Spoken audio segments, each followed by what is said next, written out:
नमस्कार बच्चों, हमारे जो टॉपिक चल रहा है वो अध्याय है नमक का दारोगा। नमक का दारोगा जो अध्याय है उस अध्याय में हम पढ़ चुके हैं कि कोर्ट में मामला पहुंच गया है, आरोपी दिन पहुंच गए हैं और आपस में दोनों पक्षों में जिरह हो रही है, बहस हो रही है। उसके आगे हम देखते हैं।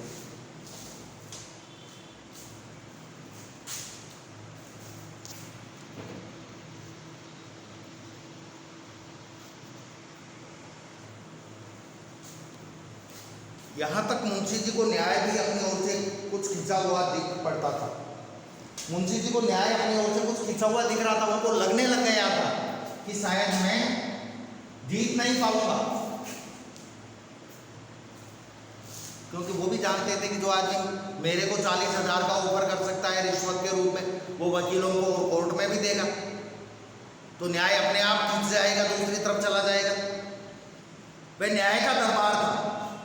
मुंशी जी को लग रहा था कि दरबार तो ये न्याय का है, न्यायालय है, परंतु उसके कर्मचारियों पर पक्षपात का नशा छाया हुआ था। उसके जो कर्मचारी थे उनके ऊपर पक्षपात का नशा था। किस तरफ उनको झुकना था, जिस तरफ धन का जोर हो। किंतु पक्षपात और न्याय का क्या नहीं। जहां पक्षपात हो वहां न्याय की उम्मीद करना बेईमानी होता है। जहां पक्षपात हो वहां कभी न्याय नहीं हो सकता है। जहाँ पक्षपात हो वहाँ न्याय की कल्पना भी नहीं की जा सकती। मुकदमा शीघ्र ही समाप्त हो गया। पता नहीं वैसे ईमानदारी से केस चलता तो समाप्त होता या नहीं, लेकिन पैसे के कारण मुकदमा समाप्त हो गया। डिप्टी मजिस्ट्रेट ने अपनी तजवीज़ में लिखा, अपने फैसले में लिखा, पंडित आलोपीदीन के विरुद्ध दिए गए प्रमाण निर्मूल और भ्रमात्मक है।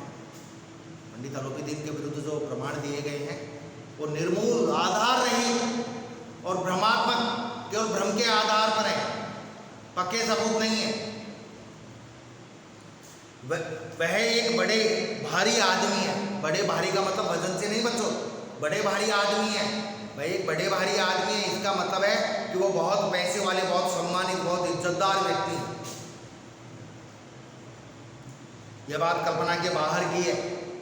यह बात कल्पना के बाहर की है कि उन्होंने थोड़े लाभ के लिए ऐसा दुस्साहस किया हो, गलत काम करने की हिम्मत की हो, साहस किया हो, थोड़े से लाभ के लिए। इतना बड़ा आदमी थोड़े से लाभ के लिए इतना गलत काम नहीं करेगा। यद्यपि हालांकि नमक के दारोगा मुंशी बंशीधर का अधिक दोष नहीं है। देखो बच्चों, यदि पंडित आलोपीदीन निर्दोष है तो फिर सारा दोष बंशीधर का ही है। लेकिन ये तो अदालत अपनी कार्रवाई कर रही है और कह रही है कि यद्यपि नमक का जो दारोगा है बंशीधर, उनका ज़्यादा दोष नहीं है। लेकिन ये बड़े खेद की बात है, दुख की बात है कि उसकी उद्दंडता और विचारहीनता के कारण, बंशीधर की उद्दंडता और विचारहीनता के कारण उन्होंने सोचा समझा ही नहीं।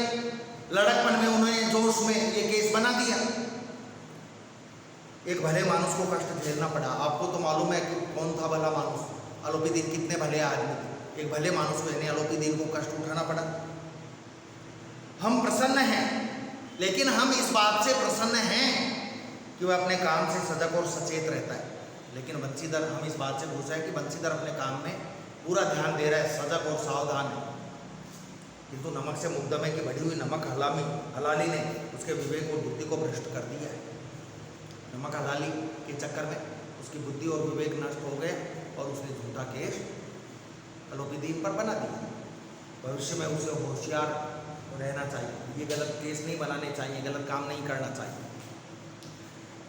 जैसे ही जज का फैसला वकीलों ने सुना तो उछल पड़ना, खुशी से उछल पड़े, क्योंकि जो पैसा लिया था वो वसूल हो गया, केस जिता दिए आलोपीदीन को। पंडित आलोपीदीन मुस्कुराते हुए बाहर निकले। तो बाहर निकलना ही था। लोगों में और इमेज बन गई, इज्जत बन गई कि देखो साहब कितना सही आदमी है, झूठा केस लगाकर जेल में डालने की तैयारी की जा रही है। मुस्कुराते हुए बाहर निकले, अदालत से बाहर निकले। स्वजन बांधवों ने रुपए की लूट की। उनके स्वजनों ने, भाई बंधुओं ने खूब रुपया लुटाए। उदारता का सागर उमड़ पड़ा। गरीबों को, भिखारियों को, इनको खूब पैसा बांटा जा रहा था। ऐसे लग रहा था कि जैसे उदारता का समुद्र उमड़ रहा है। उसकी लहरों ने अदालत की नींव तक हिला दी, यानी अदालत तक वो पैसा पहुंचा। क्योंकि अदालत तक जब पैसा पहुंचा तभी वो निर्दोष बरी हुए थे, अन्यथा ऐसा कहीं कोई कारण नहीं था कि गलत होते हुए भी आरोपी देव निर्दोष साबित हो गए।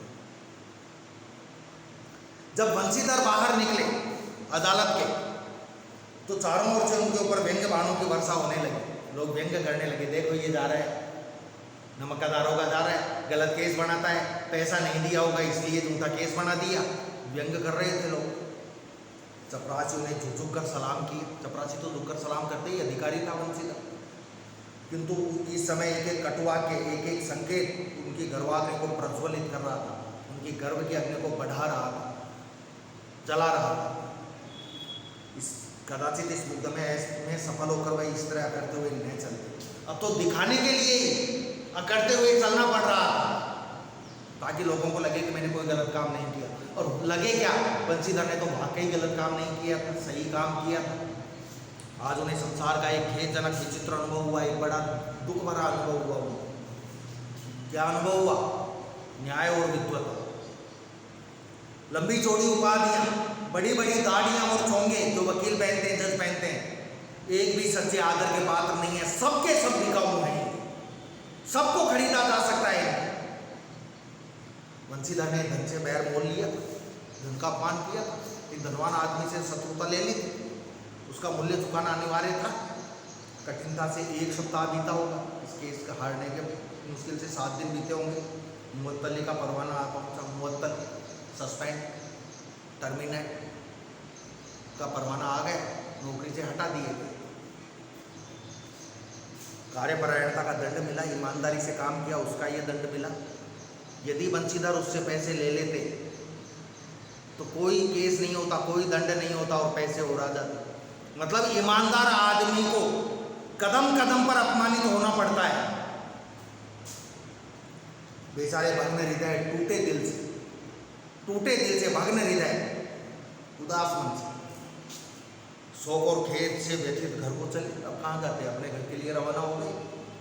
और घर जाते ही पूछा होगा घर वालों ने कि कैसे आ गए, अभी तो थोड़े दिन हुए गए।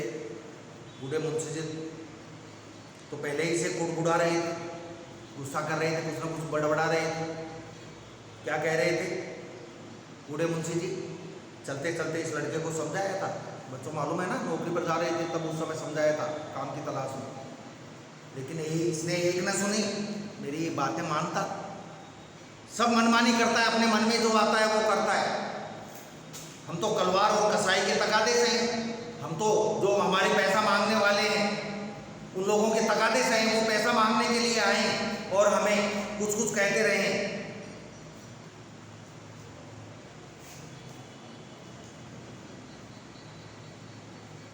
बुढ़ापे में भगत बनकर बैठे, सही आदमी, वहाँ बस वही सूखी तनख्वाह। और ये हमको तो सूखी तनख्वाह मिलती है क्योंकि बाप को मालूम है ना, वो खुद भी पटवारी से रिटायर हुए थे।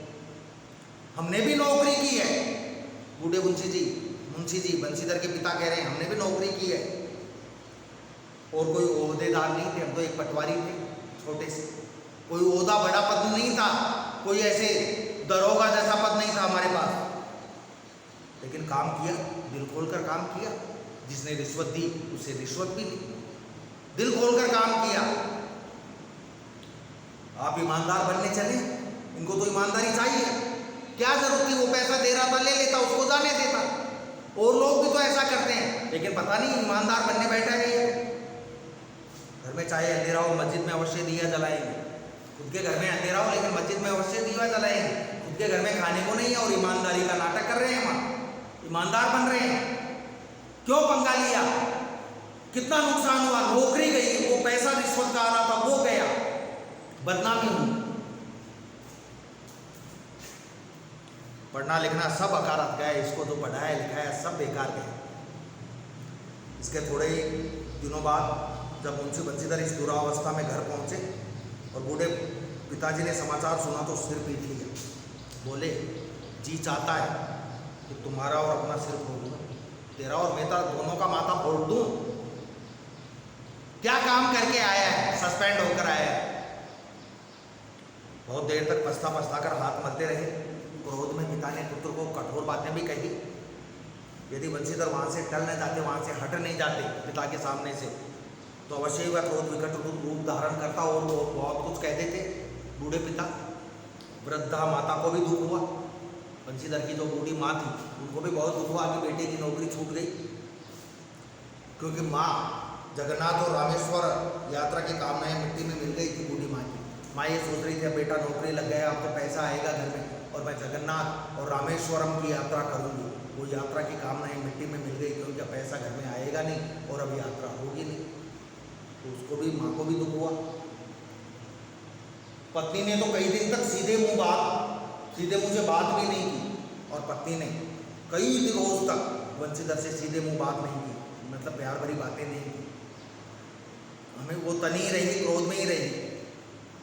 इस प्रकार एक सप्ताह बीत गया, 7 दिन और बीत गए। संध्या का समय था, शाम का समय था। बूढ़े मुंशी जी बैठे राम नाम की माला जप रहे थे। अब हो गया सो हो गया, अब क्या किया जाए।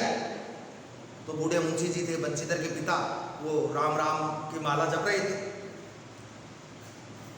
इसी समय उनके द्वार पर सजा हुआ रथ आकर रुका। एक सजा हुआ रथ आकर रुका।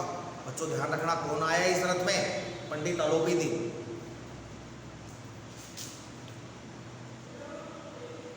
हरे और गुलाबी पर्दे उस रथ में। पछाहिए बैलों की जोड़ी, अच्छे बैल माने जाते हैं, मजबूत ताकतवर। पछाहिए उन बैलों की जोड़ी थी, 2 जोड़ी मतलब 2 बैल थे पछाहिए। उनकी गर्दनों में नीले धागे, उन बैलों की गर्दन में क्या थे? नीले धागे। सींगें पीतल से जड़ी हुई। उन बैलों के जो सींग थी, उन सींगों के ऊपर पीतल जड़ा हुआ था। कई नौकर लाठियां कन्नों पर रखे साथ थे। कई नौकर थे जो अपने कन्नों पर लाठियां लेकर उनके साथ चल रहे थे। नौकर चल रहे थे, इसका मतलब इसी से पता चल जाता है कि संपन्नता के प्रतीक थे, संपन्न थे, क्योंकि नौकर चाकर गरीब आदमी थोड़े रखेगा। मुंशी जी आगवानी को दौड़े। मुंशी जी आगे बढ़े। बूढ़े मुंशी जी देखा तो पंडित अलोपीदीन है, झुककर दंडवत की और लल्लो चप्पो की बातें करने लगे। लल्लो चप्पो, चिकनी चुपड़ी बातें। हमारा भाग्य उदय हुआ, भाग्य उदय होना, हमारी तो किस्मत ही खुल गई, हमारा तो भाग्य उदय हो गया। जो आपके चरण इस द्वार पर आए, आपके चरण यहाँ हमारे घर पर पड़े, इस दरवाजे पर। आप हमारे पूज्य देवता हैं, आपको कौन सा मुंह दिखाएं? हमारे बेटे ने तो इतना गलत काम किया, आपके साथ दुर्व्यवहार किया, आपका अपमान किया, कौन सा मुंह दिखाएं आपको? मुंह में तो कालिक लगी है बदनामी की, किंतु क्या करें, लड़का अभागा कपूत है, बुरे भाग्य का है, खराब बेटा है, जिसने आपके साथ ऐसा दुर्व्यवहार किया, ऐसा व्यवहार किया। नहीं तो आपसे क्यों मुंह छिपाना पड़ता? आज आपसे शर्मिंदा नहीं होता मैं, बूढ़ा पिता कह रहा है। ईश्वर निसंतान रखे, पर ऐसी संतान न दे। ईश्वर चाहे औलाद दे ही नहीं, लड़का दे ही नहीं, संतान दे ही नहीं, और यदि दे तो कम से कम ऐसी संतान नहीं दे, किसकी जैसी? वंशीधर जैसी संतान न दे।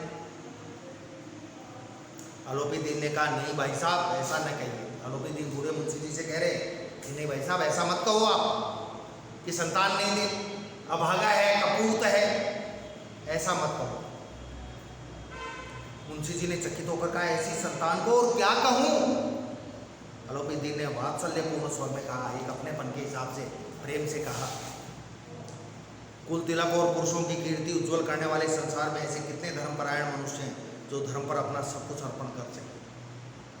कुल तिलक, कुल के आभूषण और पुरुषों की कीर्ति उज्जवल करने वाले, अपने परिवार के लोगों का सम्मान बढ़ाने वाले, संसार में ऐसे कितने धर्म को मानने वाले लोग हैं जो अपना सब कुछ अर्पण कर सकें। आपके बेटे ने वही काम किया है, आपके नाम को, आपके मान सम्मान को, अपने पूर्वजों के नाम को ऊंचा उठाया है, उसको बढ़ाया है। ऐसे लोग कमी होते हैं संसार में। पंडित अलोपीदीन ने वंशीधर से कहा, दारोगा जी से गुस्सा मत समझना, जो मैं आपके सामने अब कह रहा हूँ। वंशीधर भी आ गए थे कि जो मैं कह रहा हूँ इसको आप ये मत समझना कि मैं आपकी चापलूसी कर रहा हूँ, चमचागिरी कर रहा हूँ, खुशामद, झूठी प्रशंसा कर रहा हूँ, इससे खुशामद मत समझना। खुशामद करने के लिए मुझे इतना कष्ट उठाने की ज़रूरत नहीं थी।